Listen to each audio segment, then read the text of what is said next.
Bismillahirrahmanirrahim. Assalamualaikum warahmatullahi wabarakatuh. Kami dari kelompok 7 dengan anggota Halimatus Sa'diyah dengan nomor NIM 22, Enggar Wulandari dengan nomor NIM 23, Serlidia Ulhaq dengan nomor NIM 24, dan Efri Nur Melinda dengan nomor NIM 25. Di sini kami akan menjelaskan desain eksperimental, yang dimana materi tersebut antara lain yang pertama, desain eksperimen, yang kedua, kategori desain eksperimen, yang ketiga, eksperimen lapangan, dan yang keempat, jenis desain eksperimental dan validitas. Desain eksperimen. Desain eksperimental dibuat untuk memeriksa kemungkinan penyebab dan efek hubungan antar variabel tapi berbeda dengan studi korelasional yang menguji hubungan antar variabel tanpa harus mencoba untuk menetapkan apakah satu variabel menyebabkan variabel yang lain. Desain eksperimental terbagi dalam dua kategori, yaitu eksperimen laboratorium yang dilakukan di lingkungan buatan dan eksperimen lapangan yang dilakukan di lingkungan alam di mana kegiatan berlangsung secara teratur. Eksperimen laboratorium. Efek yang mungkin dari variabel lain pada variabel dependen harus diperhitungkan dengan beberapa cara sehingga efek kausal yang sebenarnya dari variabel independen yang diselidiki pada variabel terikat dapat ditentukan. Variabel bebas juga perlu dimanipulasi sehingga tingkat efek kausalnya dapat ditentukan. Kontrol dan manipulasi paling baik dilakukan di lingkungan buatan, di mana efek kausalnya dapat diuji. Yang pertama adalah kontrol.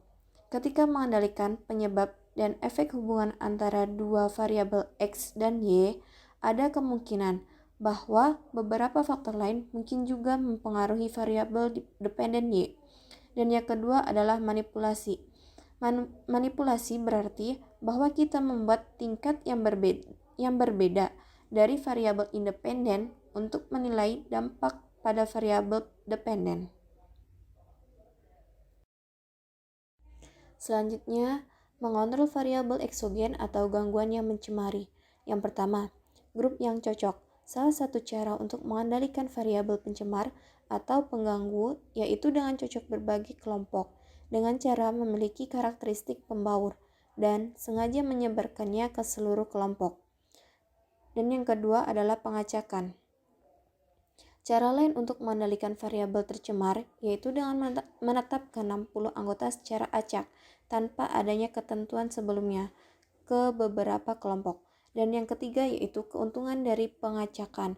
Perbedaan antara pencocokan dan pengacakan yaitu dalam kasus pertama, individu sengaja dan sadar dicocokkan untuk mengontrol perbedaan di antara anggota kelompok.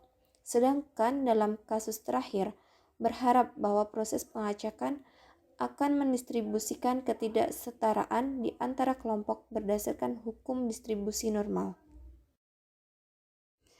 Validitas internal eksperimen laboratorium, yaitu validitas internal mengacu pada keyakinan yang ditempatkan pada penyebab dan efek hubungan, dan validitas eksternal atau generalisasi eksperimen laboratorium sejauh mana hasil ditemukan dalam pengaturan laboratorium dapat ditransfer atau digeneralisasi ke pengaturan organisasi atau lapangan yang sebenarnya.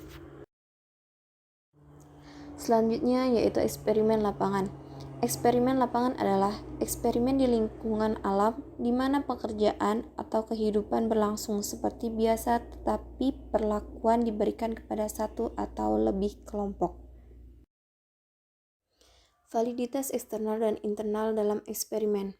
Validitas eksternal mengacu pada tingkat generalisasi hasil studi kausal ke pengaturan lain, orang, atau peristiwa.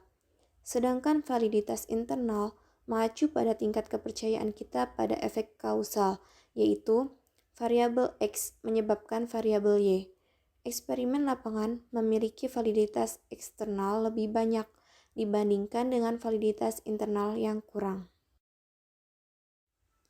Faktor yang mempengaruhi validitas dan mengidentifikasinya antara lain yang pertama, efek sejarah, Yang kedua, efek pematangan. Yang ketiga, efek pengujian. Yang keempat, efek bias seleksi. Yang kelima, efek kematian. Yang keenam, efek regresi statistik. Dan yang ketujuh, efek instrumentasi. Jenis desain eksperimental dan validitas. Yang pertama, desain kuasi eksperimental. Yang kedua, desain eksperimental sejati. Dan yang ketiga, desain ex post facto. Sekian dari kami kelompok 7. Terima kasih. Wassalamualaikum warahmatullahi wabarakatuh.